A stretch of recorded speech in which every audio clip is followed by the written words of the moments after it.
Hello दोस्तों, राधे राधे, सुप्रभात, सत श्री अकाल। दोस्तों आप सब कैसे हैं? आशा करती हूँ कि ठीक होंगे और ईश्वर से हमारी यही प्रार्थना है कि आप लोग हमेशा खुश रहें, स्वस्थ रहें और दिन पे दिन तरक्की करते रहें।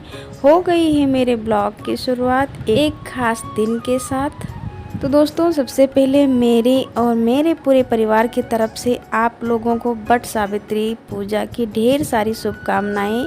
भगवान हमेशा सभी माताएं बहनों को सदा सुहागन रखें और उनके पति की लंबी उम्र दें, हमारी यही ईश्वर से प्रार्थना है। दोस्तों ये वीडियो है वट सावित्री पूजा के एक दिन पहले शाम का। तो एक दिन पहले शाम को हमने सारी तैयारियां कर ली थी। तो माला बना रहे हैं, इसे बरहा बोला जाता है, तो धागे से ही बनाया जाता है। तो ये माला 12 लर का बनाया जाता है। तो 12 लर का बरहा हम बना रहे हैं। 12 लर का माला होता है, इसीलिए इसे बरहा बोला जाता है हमारे यहाँ। और हर जगह अलग अलग नामों से बोला जाता है, हमारे यहाँ इसे बरहा ही बोला जाता है। तो हम 7 बरहा बनाएंगे, एक गौरी माँ के लिए बनाएंगे और एक देवरानी के लिए बनाएंगे, एक मम्मी जी के लिए बनाएंगे और अपने लिए बनाएंगे और जो महिलाएं वहाँ होती उनको पहनाने के लिए। तो 7 माला हमने ये बनाए हैं और 2 माला हमने मटकी के बनाए हैं। क्योंकि तो दोस्तों हो गई है सुबह की शुरुआत और सुबह की हमारी तरफ से सबसे पहले आप लोगों को राम राम, राधे राधे। तो दोस्तों हम लग गए हैं पूजा का प्रसाद बनाने के लिए। तो पुआ मीठे बनाए जाते हैं हमारे यहाँ और गुलगुलियाँ बनाई जाती हैं, मीठी खुरमा बनाए जाते हैं। पूजा में जो जो सामान लगता है वो बनाए जाते हैं। तो पुआ हमारे बन गए हैं, खुरमा भी बन गए हैं और अब हम बना लेते हैं खजुरिया और लपेटी। जो चीज़ें प्रसाद में बनाई जाती हैं, जो जो चढ़ाया जाता है, वो सब हम आटे से ही हमारे यहाँ बनाई जाती हैं। शायद सभी के यहाँ इसी तरह से पूजा होती होगी और ये सारे प्रसाद बनाए जाते होंगे। तो हम मम्मी सभी लोग लग गए हैं सुबह सुबह ही प्रसाद बनाने के लिए।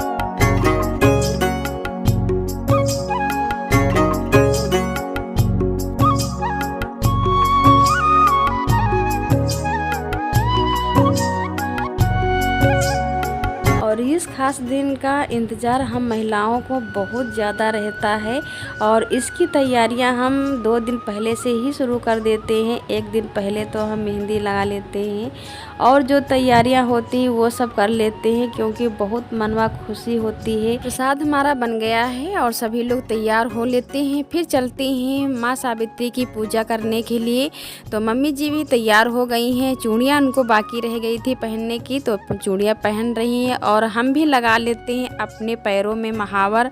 तो इस दिन महावर हम लगाते हैं। तो सुहावन चिरैया जो बनाई जाती है पैरों में, जैसे शादी जब होती है तो नाउन पैरों में रंग लगाती हैं, उसी तरह से हम चाहे वट सावित्री पूजा हो या करवा चौथ हो तो हम इसी तरह से हम रंग लगाते हैं। मम्मी जी कहती हैं कि आज के दिन सुहागिनों को इसी तरह महावर लगाना चाहिए पैरों में। तो महावर हमारा लग गया है और तैयार हो गए हैं। तो चलते हैं वट सावित्री की पूजा करने के लिए।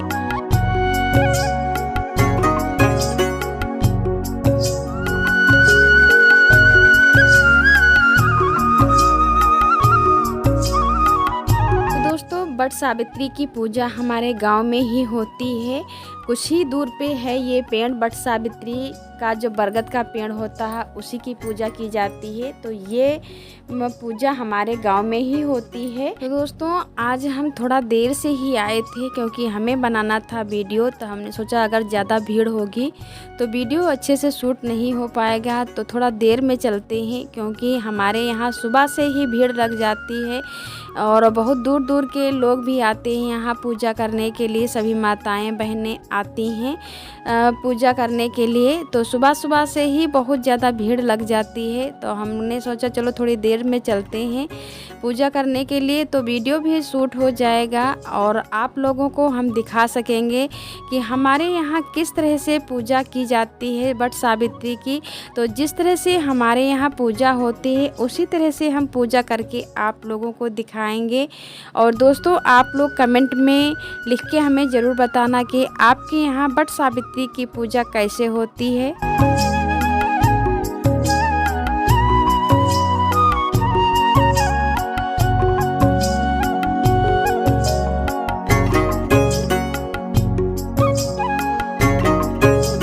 सबसे पहले हमने माता जी को जल चढ़ा दिया है और धागा लेकर के हम इसके भांवर घूमेंगे। तो धागा को हमने इसमें लपेट दिया है और पकड़ करके इस तरह से 12 बार या 7 बार घुमा जाता है।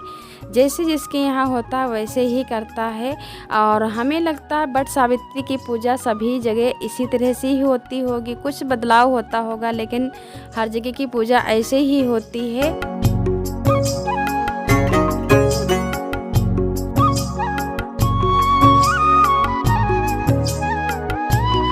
माना जाता है कि इसी दिन सावित्री माता सत्यवान के प्राण बचाए थे और बरगद का पेड़ ही काट रहे थे सत्यवान जी। तो माँ सावित्री देवी ने अपने पति के प्राण यमराज से वापस मांगे थे। इसी दिन के जो ज्येष्ठ मास की अमावस्या होती है इसी दिन, और ये बरगद का ही पेड़ था। सत्यवान लकड़ी काटने गए थे, आप लोगों ने कहानी पढ़ा होगा सावित्री और सत्यवान की। तो ये वही कहानी है, माँ सावित्री का सुहाग अमर हुआ।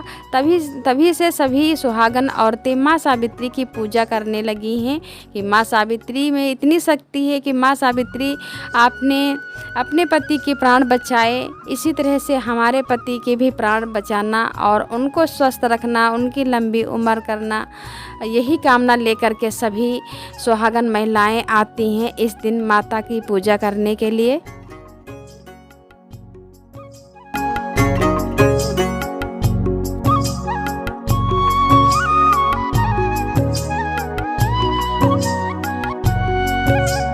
भांवर हमने घूम ली है धागे से और अब कर लेते हैं पूजा।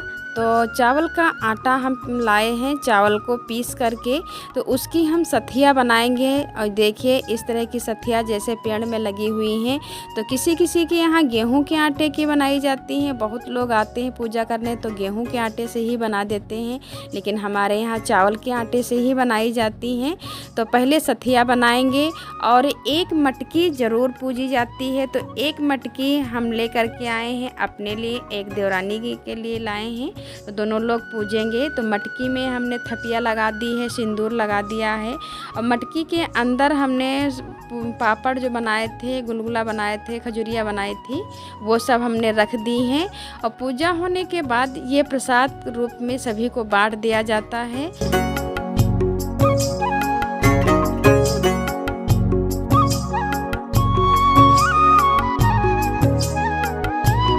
और अब हम मटकी बदल लेते हैं। तो देवरानी जेठानी या ननद भौजाई मटकी बदलती हैं। तो इस तरह से हम देवरानी जेठानी मटकी बदल लेते हैं। और अभी तक तो जब तक हम अकेले थे तो माता रानी से ही बदल लेते थे, लेकिन जब से शादी हो गई है, देवरानी आ गई है, तब से हम दोनों लोग आपस में बदल लेते हैं।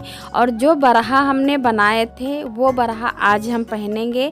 और कोई लोग तो 12 साल बाद निकालते हैं, यानी कि आज के ही दिन निकालते हैं, बरहा पहनते हैं पूरा साल। और बहुत लोग हैं तो 12 दिन के बाद निकाल देते हैं, हम भी 12 दिन के बाद ही निकाल देते हैं। तो ये बरहा 12 दिन तक ज़रूर पहना जाता है। अगर पूरा साल पहन पाएँ तो पूरा साल अच्छा लगता, लेकिन धागा का होता टूट जाता, गंदा होता तो अच्छा नहीं लगता, इसलिए 12 दिन तक ही सभी लोग पहनते हैं। तो एक दूसरे को हम पहनाएंगे, देवरानी हमारे गले में पहनाएंगे, हम उनको पहनाएंगे।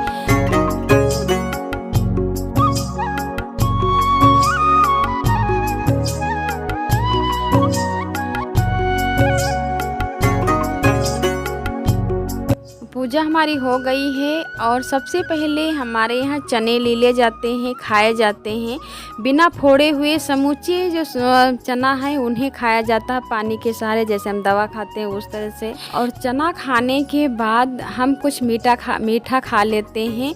तो मीठे में जो हमने पुआ बनाए थे, खुरमा बनाए थे, वो लेकर के आए हैं। तो सबसे पहले हम पुआ खा लेते हैं, मुँह अपना जुठार लेते हैं। उसके बाद हाथ धुल करके माँ गौरी का सुहाग ले लेते हैं। तो दोस्तों जैसे हमारे गांव में होती है पूजा, उसी तरह से हमने करके आप लोगों को दिखाया है। और आप लोग कमेंट में लिख के हमें ज़रूर बताना कि हमारे यहाँ की रीति रिवाज आप लोगों को कैसी लगी। और हर एक चीज़ अपने वीडियो के माध्यम से आप लोगों को दिखाने की पूरी कोशिश करेंगे।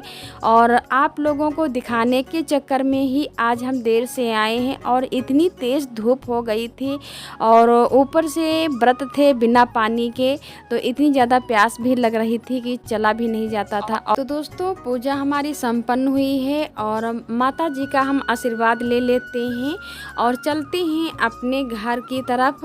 तो पहुंच गए हैं हम अपने घर और अब हम ले लेते हैं अपने बड़ों का आशीर्वाद। तो मम्मी जी के पैर छू करके हम आशीर्वाद ले लेते हैं और पापा जी अभी नहीं आए हैं, बाद में जब आएंगे तब उनके हम पैर छू लेंगे। दोस्तों आज का ब्लॉग यहीं पे एंड करते हैं, मिलते हैं अगले ब्लॉग में, तब तक के लिए राधे राधे, जय श्री कृष्णा।